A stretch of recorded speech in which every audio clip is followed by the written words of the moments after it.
Well guys, we're finally going to get back on the 6410. Let me shut this off for a second so you can hear me.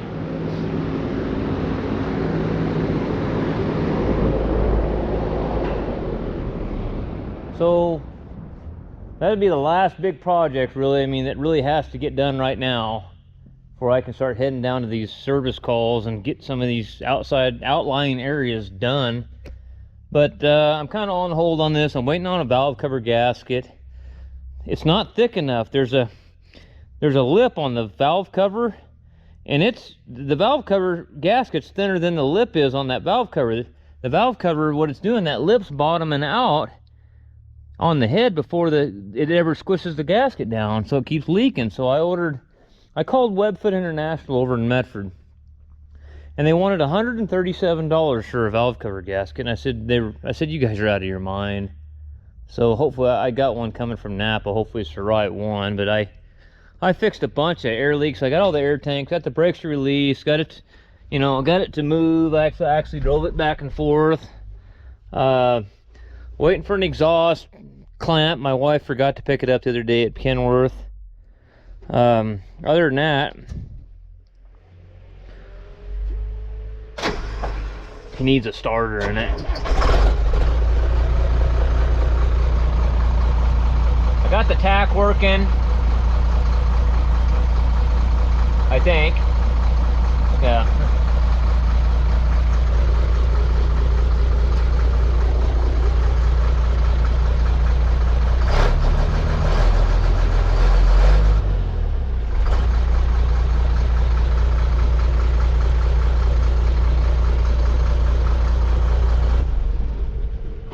So I got to get that valve cover gasket on there and basically get it full of water, drive it up down the road. I got to put this controls back in it and the 4-plate, but I'm leaving the doghouse off until I get the valve cover gasket changed and get it to quit leaking, and then they'll have it for second cutting. We missed first cutting for it. That's all I could do.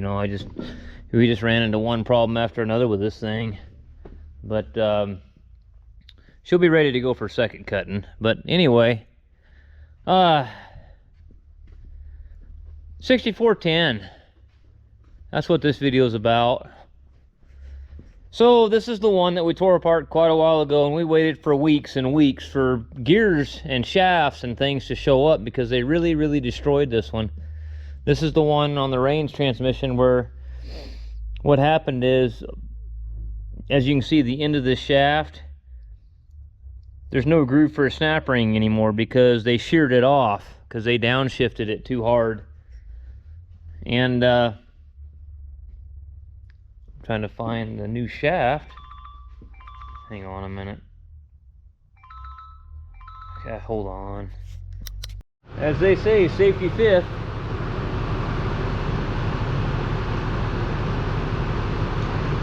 Still not over center. I gotta go out with her or something.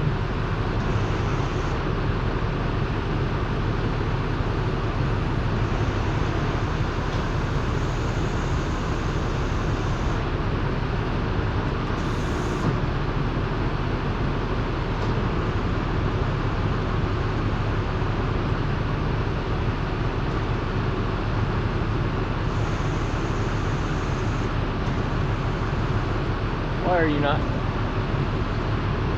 fucking going down? Tensiometer's hanging up in this thing or something. What I'm gonna have to do is I'm gonna have to go back down to that.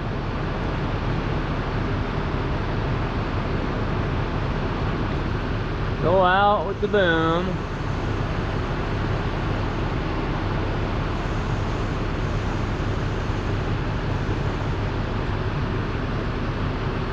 There we go, we got her over center now.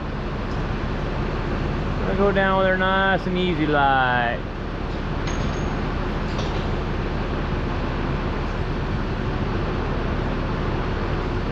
Alright, I gotta pull this other cab mount out and pull the cab off.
there's an eye or ear on the final drive housing that attaches the bottom part of the lift, you know, cylinder for the hitch. So probably just better off trying to think this through. Probably just I think what I want to do there,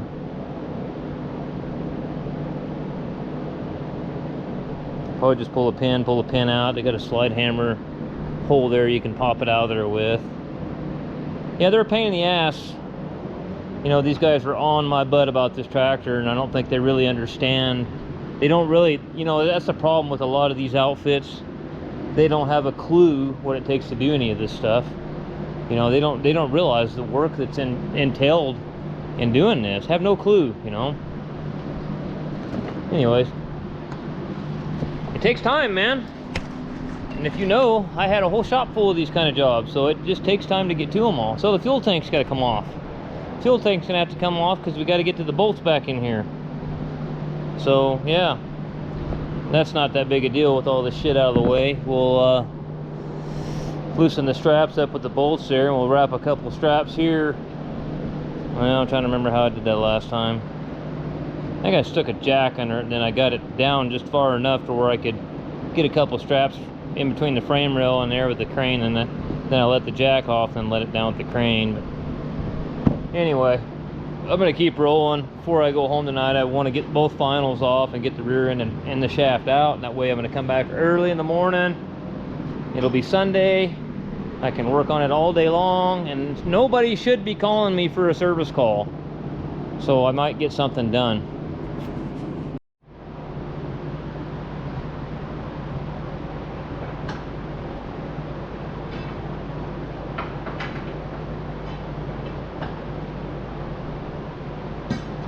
Don't like that bar.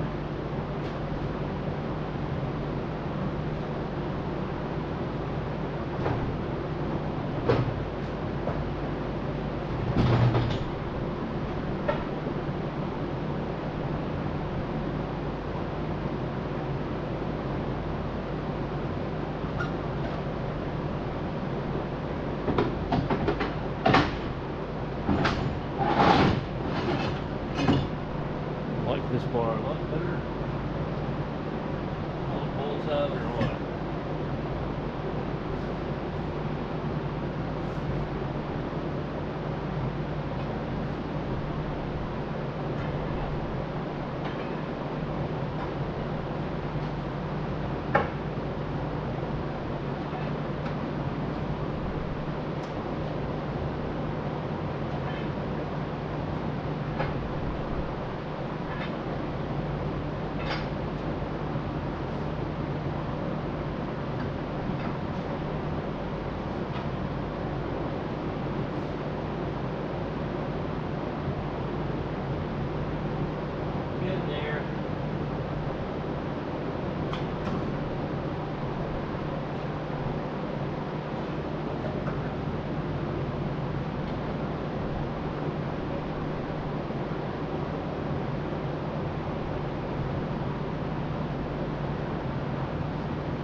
Be hung up on this pin right here. That's usually be a problem. I've had that.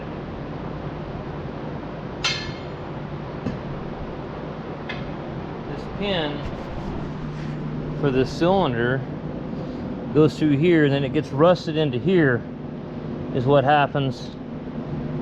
And I've had to take the torch and cut them in two before to get them out of there. I'm gonna go try to see if I can find, I got a deal for my slide hammer. We'll try to stick a slide hammer in there and get it out. Where's that panther piss at?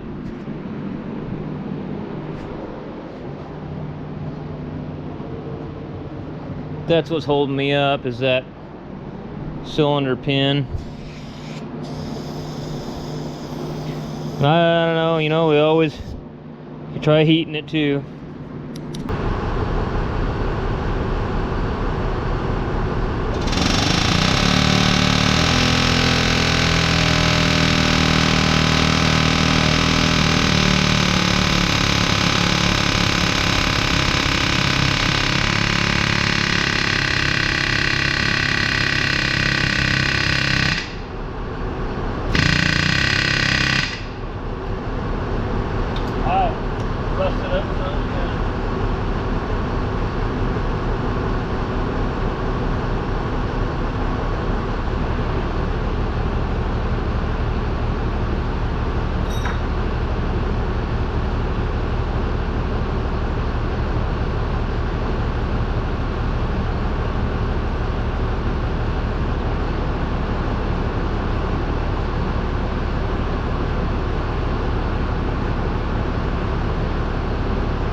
Well, that other side I got it off with an air hammer and some penetrating oil. This side here, I had to cut it off.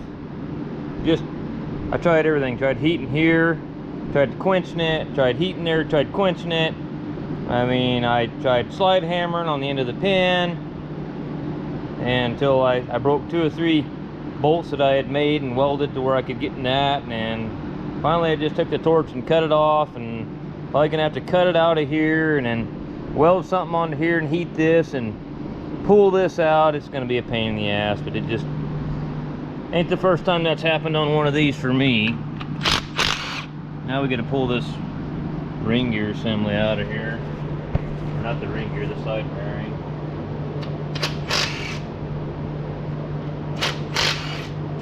These side bearings have shims on them, so you just gotta, I gotta go get the pusher bolts for it. They're a different size. They couldn't make the pusher bolt threads the same damn thread as this.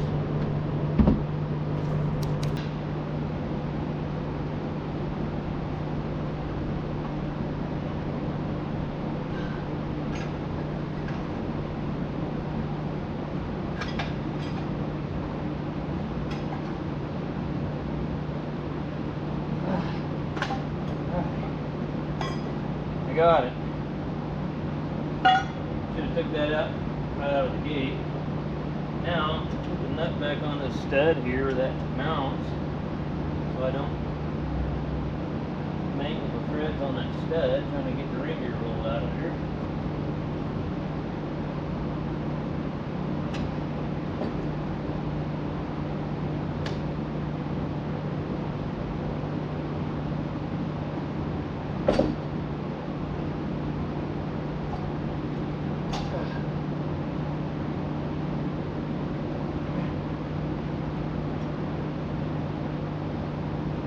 Alright.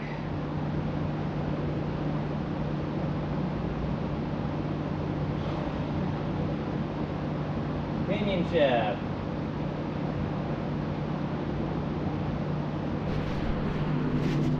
So you have to unbolt the bearing retainer on the pinion shaft, those bolts right there.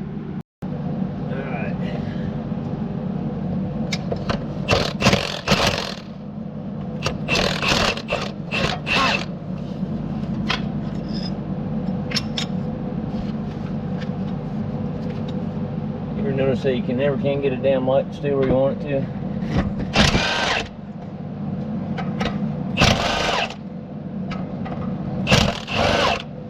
Alright.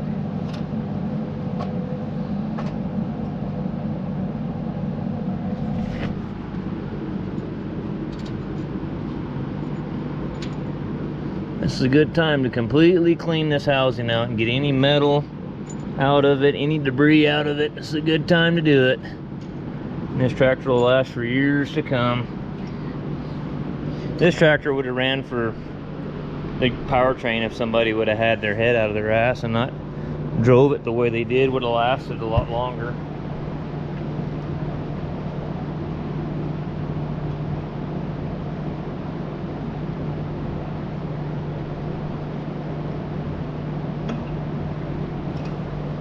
Alright, there's a pinion shaft.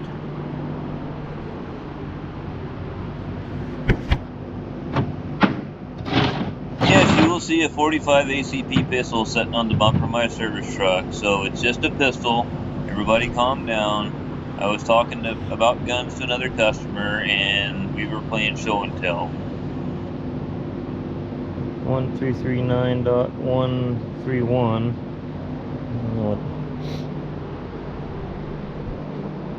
Hopefully we got the right one. As I was trying to count them teeth, I pulled that PTO housing off there and was trying to count them teeth. And, you know, there's different tooth counts on them. This is a 371172.0. Not sure what that means. There's the part number right there. Hopefully we got the right one.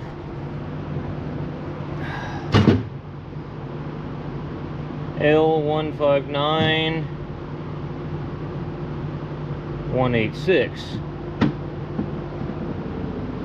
I couldn't read it, so I was trying to count the teeth.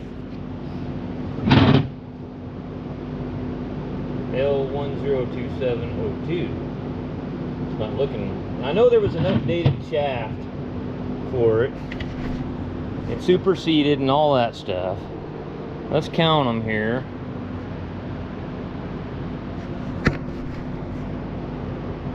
Start here. 1, 2, 3, 4, 5, 6, 7, 8, 9, 10. 10 teeth on that.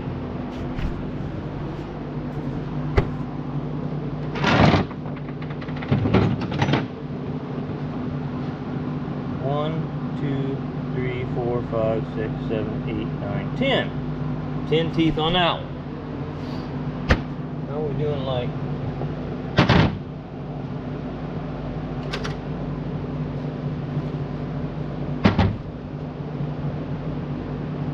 I'm pretty certain we'll have to get this old bearing race off of here.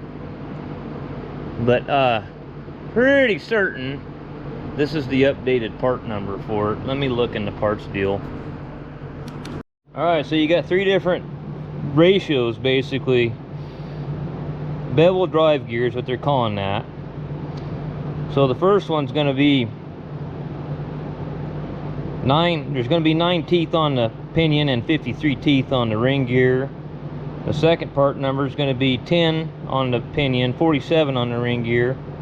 The third one's going to be 10 teeth on the pinion, 53 on the ring gear. So we know we got a 10 tooth pinion, and I'm pretty certain I counted, man, I don't remember how many I counted on that. Let's get that rear end, and we're going to change the ring gear anyway. When you change ring and pinions, always change them as a match set. Don't interchange them.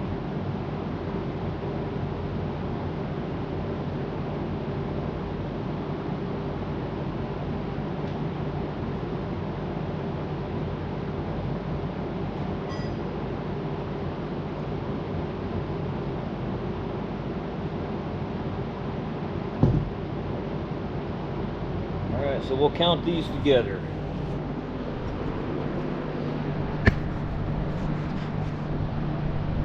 Start here. Put my thumb on that. 1, 2, 3, 4, 5, 6, 7, 8, 9, 10, 11, 12, 13, 14, 15, 18, 19, 20, 21, 22, 23, 24, 25, 26, 27, 28, 29, 30, 31, 32, 33, 34, 35, 36, 37, 38, 39, 40, 41, 42, 43, 44, 45, 46, 47, 48, 49, 50, 51, 52, 53. So what we got here is we got what they call a 1053. So let's make sure this shaft is the right one. So we go down here to the 1053 bevel drive gear, part number AL110318, marked L102702. Alright, so let's look at this end of this shaft here. Well, I got a L159186.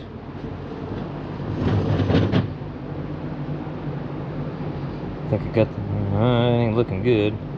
L15.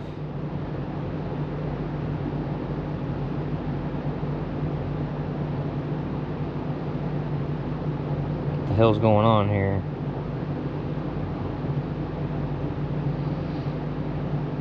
Marked L102702. Order AL164687. 155496. Did those guys order all that stuff? It ain't marked L102702 though. God, I figured this part number here is not even showing up that they got here. This one here is the L102702. That's the L102702. Alright, so let's go back over here to, no, you can't see this probably, but creeper transmission, range transmission, drive shaft. Click on that one there. No. Not sure what I got here, guys.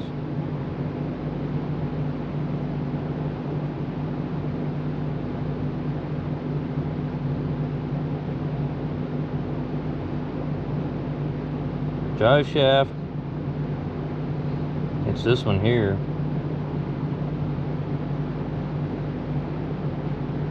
Number 1. It says it's marked down there on the end of the pinion.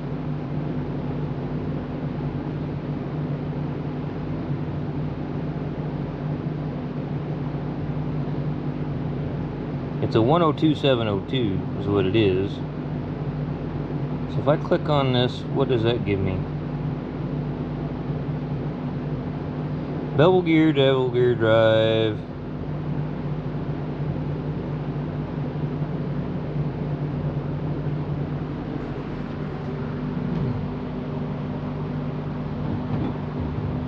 L159. Can't read that. L159. Golly.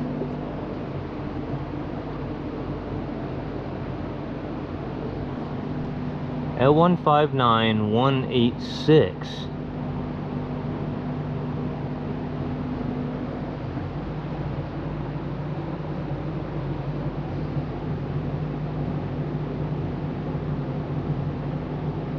This ain't looking good. That's not even coming up anywhere in here. Huh.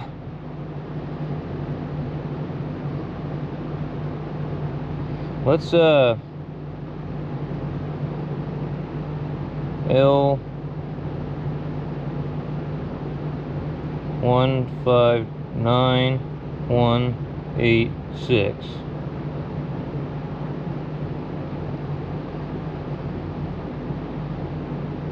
Look at the picture on this one.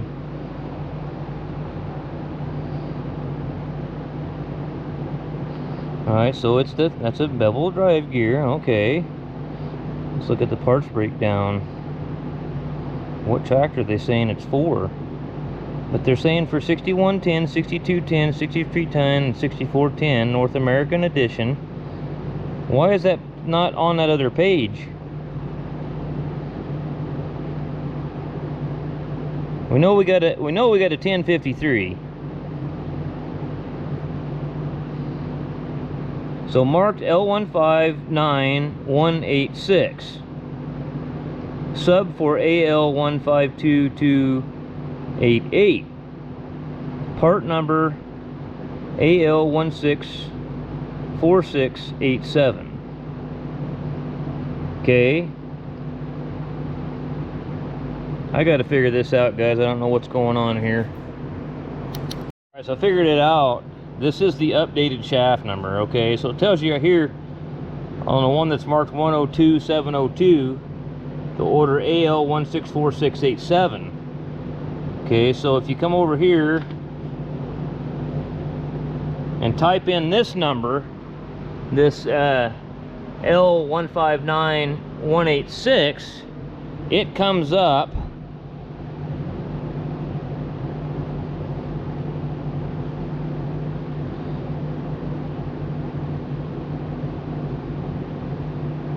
number 1, so you go down to 1053,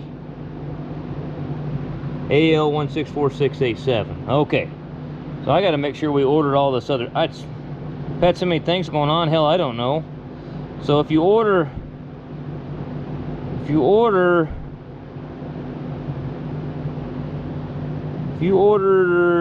this shaft, this actual part, if you order this part number here, this AL110318, you should be ordering this, and you're going to order the AL164687 is this shaft, or these other two numbers here are going to be, let's see, AL155496. I got to figure out what those are. I'm gonna go get all the parts boxes and see what we got over here. Alright, so figuring this out. So here we go. It's goofy the way they got their parts page. You actually have to type in the number.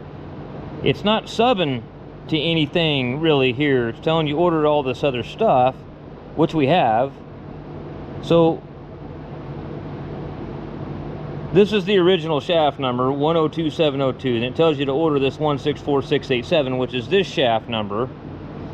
And then you're supposed to order the 155496, or these are 3 different gear ratios for that gear. So this is we've got the 155496, and I figured out what speed of transmission we've got. So then we've got the L115484, which I'm not really 100% certain what's going on with that yet, but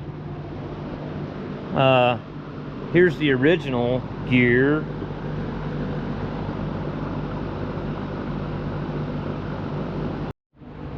All right, so you got to compress this together and then put the snap ring on. Everything turns freely. I'm supposed to measure axial end play, but I don't have my deal with me to do that, so I just know from experience if it's really, really tight, then it's too tight. You know, the preload's too tight on it. So I just know it's fine. Alright, so after you compress that, put that snap ring in there. Now you got to really pay attention on these. This thing's got a bunch of various thicknesses of snap rings. So you got to look at your parts book. Look at your parts book breakdown.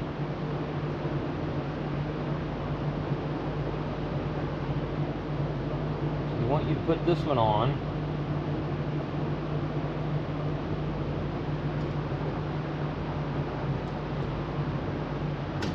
Come on, man, work with me.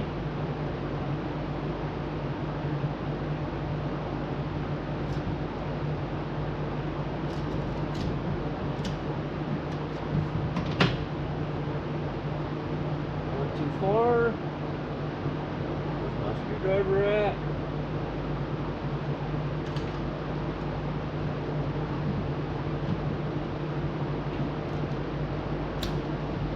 That goes in that notch right there. Okay.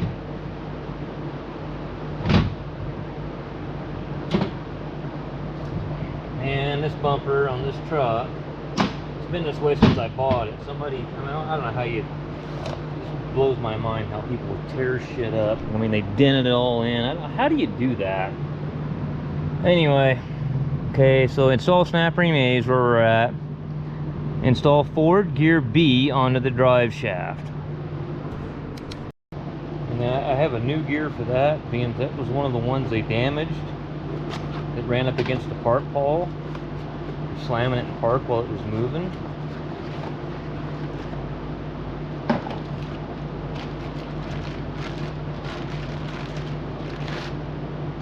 Okay, it's this gear right here. Should be a 15264, 15264. This one's just chewed up and rough. It's non-directional.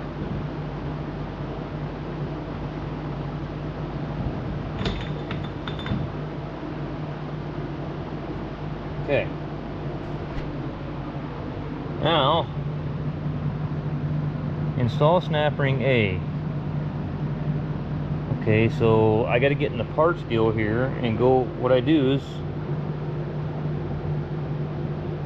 damn it, I screwed that up. That was already there. So look at the picture here.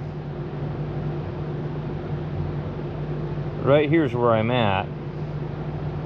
I've installed that snap ring. I've installed that gear number 9 and number 14. Now, it could vary though.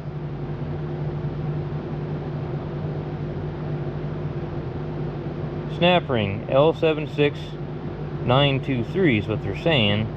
It's supposed to be 79 thousandths thick. And number 8 is the same thing, I thought though.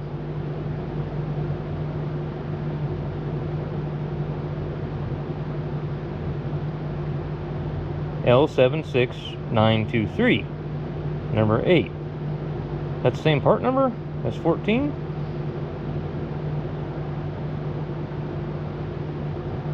L76923. 923. Okay. And that's what these are. Let me get a set of calipers and measure it.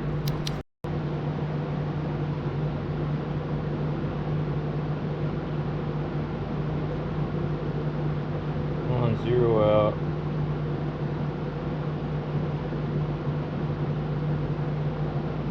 78, 78, 79 thousandths.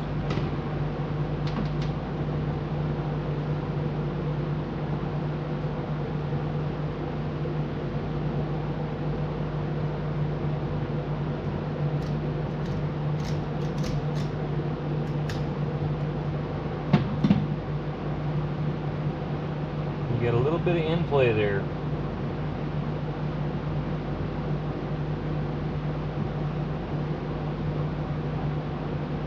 Okay.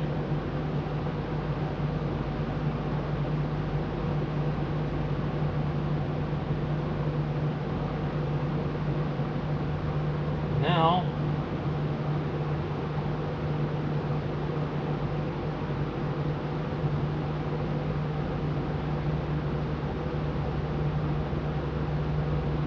solid thrust washer A and gear B for range A. So look at the thrust washer. So I was way off on my axial play, so I had to use the old snap rings because I didn't get any of these. They make 4 different thicknesses. These are 87. I might be screwed. I might have to order a 90,000th snap ring. I had like way too much in play on that one gear.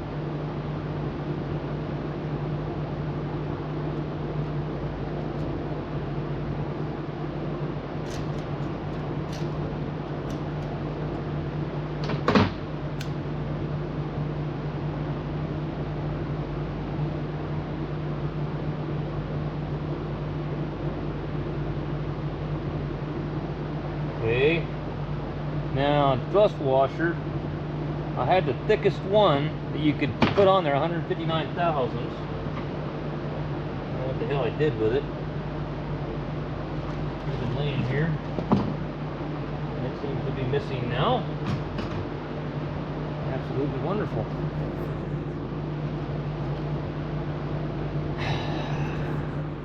Alright, so when you're doing these, you've got various thicknesses of thrust washers and various thicknesses of snap rings. And you just basically just trial and error, just keep setting stuff up, taking it off the shaft. I've had stuff on and off here through each gear a couple of different times. Got to the last gear and I've been able to reuse everything except the last one. And this is a 149 thousandths thrust washer. I got the last gear on the shaft, and thrust washer goes there, and then a snap ring, and the skinniest snap ring I've got is 79 thousandths. That's the skinniest snap ring available, is 79 thousandths, but I'm only getting like 2 thousandths, 3 thousandths of in play is all I'm getting, and the spec is 6 to 18 thousandths. So the only options I have, there's another snap ring, or not a snap ring, number 11. There's 144 thousandths is the skinniest one. So that'll give me 5 more thousandths, and I've got like 3 thousandths. That'll give me 8 thousandths of in play. So for right now, I'm gonna go ahead and put the snap ring on it.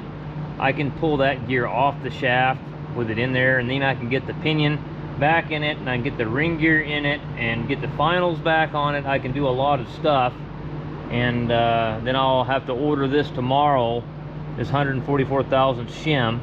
Tell them the next day, get it here right now, and then we'll just pop the snap ring off and pull the shim, this thrust washer off, put the 144 thousandths on there, and we should be fine then.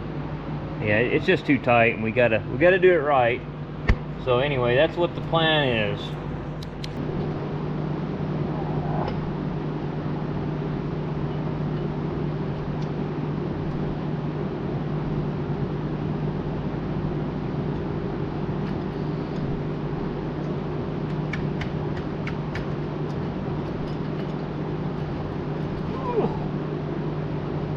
Let's step on in now.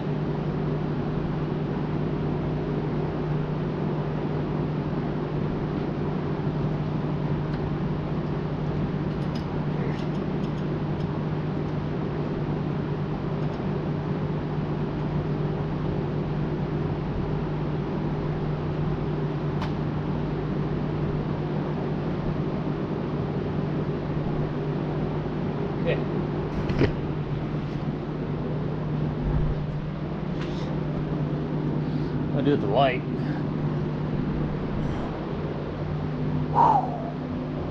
Sweating me arse off, sweating me arse off.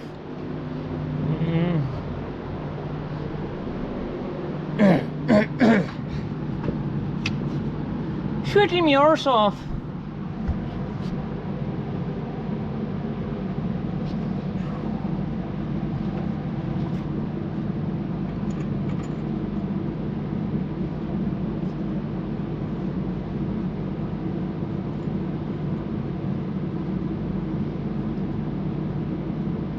Baby, which way do I need to go? I gotta rotate that a little bit. I think it's lined up. I think that one shim's kind of screwing me up there. Yeah, okay. There we go. I got her started. Get in there now, boy. Nice and deep like.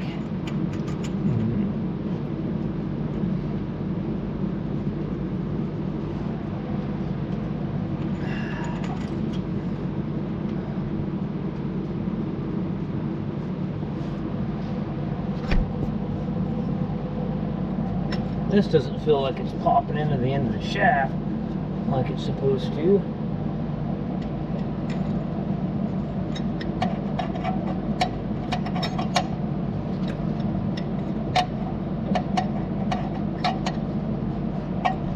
And that gets bent over on the corner once you get it where it's supposed to be.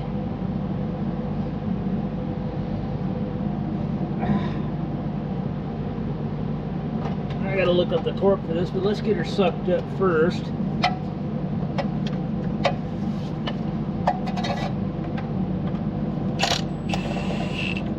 Yeah, this thing here ain't popping in there right or something. There it goes. There it goes.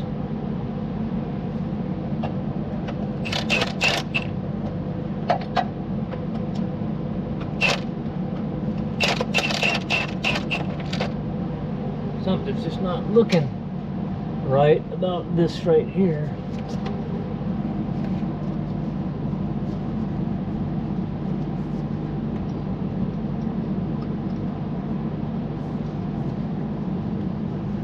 Something ain't right. Sorry about that.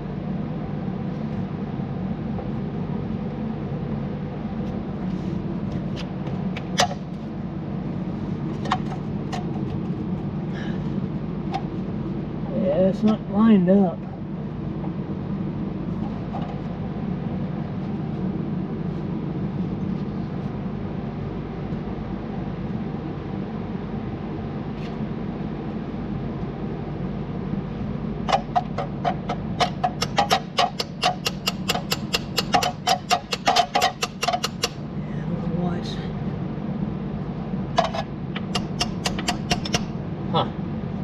Why is that not wanting to line up now all of a sudden?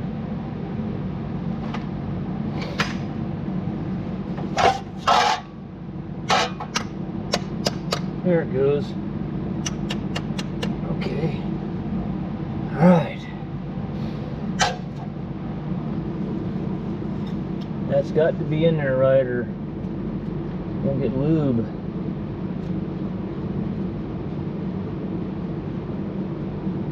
There's holes there in that shaft of lube, that bearing and stuff. Well, it's got to be right.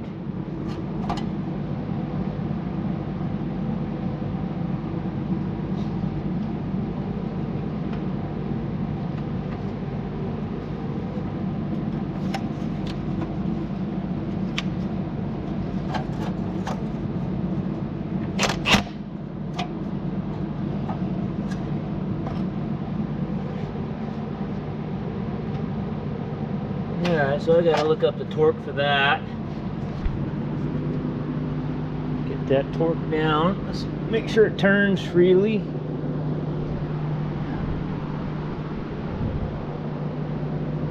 Feels good.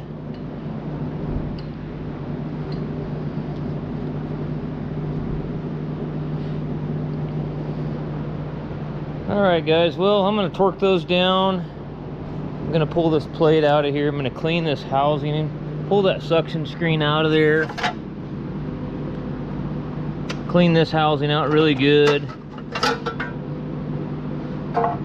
Yeah, there's your suction screen right there, and we'll get all the metal chunks, and see there's metal in here from when all this happened. So we got to get this sopped out. Alright, so torque your bearing coils down to 35 foot-pounds, and make sure on this one over here there's an oil hole here. Make sure it's lined up with the hole in here, and make sure your shims are lined up with that, or you'll regret it. So, torque your bearing coils down to 35 foot-pounds, and make sure you torque that before you start checking backlash. If you don't got those tight, and those bearing coils are setting out, your backlash is either going to be too tight and more than likely way too loose. But 12 thousandths is the spec, so it's really hard to see.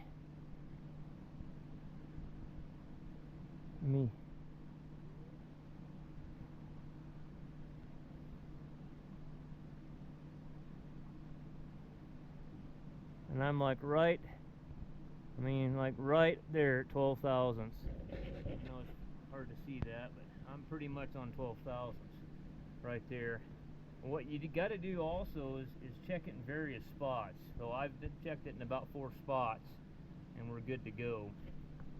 Most of the time when you set these up, if I've had some tractors in the past blow up rear ends from guys driving around with the diff lock on the pavement and tearing the shit out of the rear ends, and I've had to rebuild them completely, and then you have to pretty much start over with your shims. But usually when you're just changing, you know, something went wrong with your pinion shaft up there on your range transmission, and you're just putting another ring gear to match that pinion, you should be able to leave this alone.